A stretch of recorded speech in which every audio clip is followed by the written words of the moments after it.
I took this camera out to 3 different locations on 2 different days, and the entire time I was impressed on how easily the camera operates. Welcome back everyone. So today we're going to be taking a look at this camera. This is the Pentax ME Super, and this camera came out in 1978. At the time it was one of the smallest SLRs you could pick up, and it had a lot of key features that made it popular amongst advanced and professional photographers. One of them being an aperture priority mode, which would allow you to select the aperture manually, and the camera would pick the correct shutter value automatically, which was a pretty cool feature back in 1978. Anyway, we're going to take a look at this camera and see if it's worth picking up if you're getting into film or if you're just looking for something different. Alright, let's get into it. When the ME Super was released, it broke a lot of norms. It did away with the traditional shutter speed selector knob, and it was one of the first SLRs to have an electronically controlled shutter. On the outside, the camera has a combination shutter button and mode dial.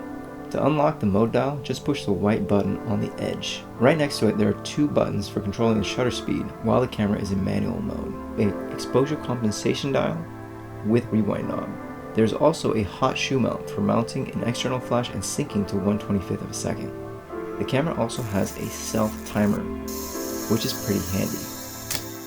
The viewfinder for this camera is a pentaprism type, and it offers a 92% coverage of the frame.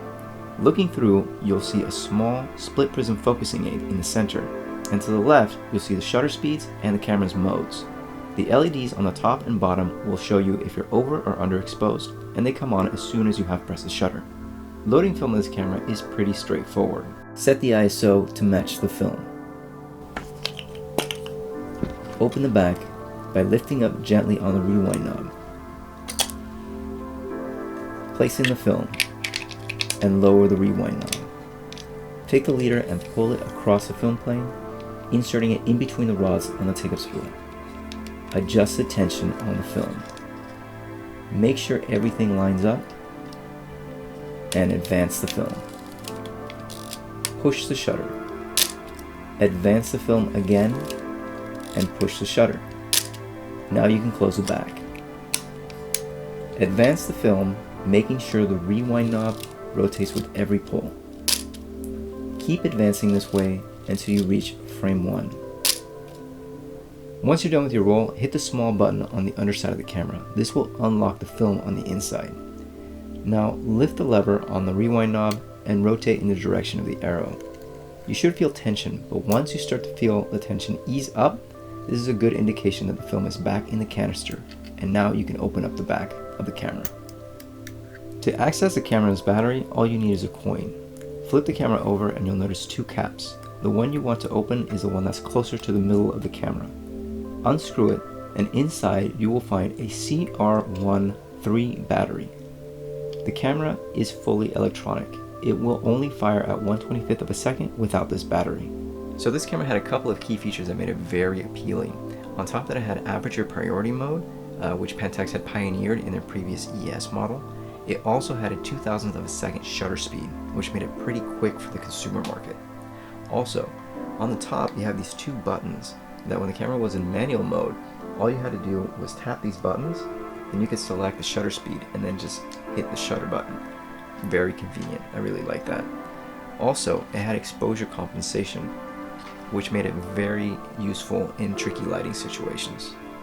Despite the camera's small size, it has a fair amount of weight to it. It feels good in the hands, and all of the controls are easily accessible.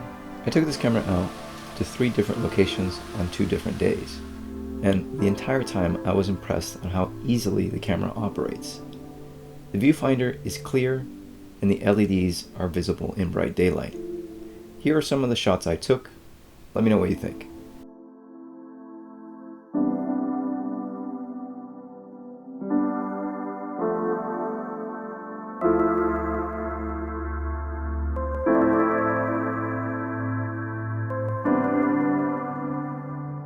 Another thing that's good about this camera is that you can pick it up from anywhere between $80 to $150 with lens, depending on the condition.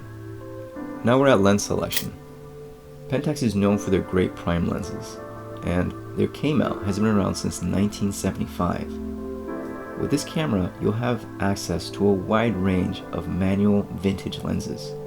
The lens I have here is an SMC Pentax M 50mm 1.4. It is considered a budget option, but despite this, it has an all-metal construction. Image quality is also very good. It has great color and contrast and produces sharp images. The bokeh it produces is also very nice. Durability with this camera is good. Pentax has a solid reputation of making reliable cameras, and this one does not disappoint. In the time that I've had it, it's given me very little issues. I do have to mention though, that it has jammed on me at least twice, and both times I was able to resolve it quickly. All it took was advancing the film lever all the way until the end of its travel and just holding it there and then just letting it easily come back, and that seemed to clear the jam.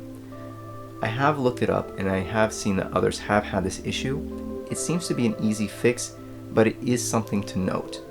But besides that, the camera has been an absolute joy to use.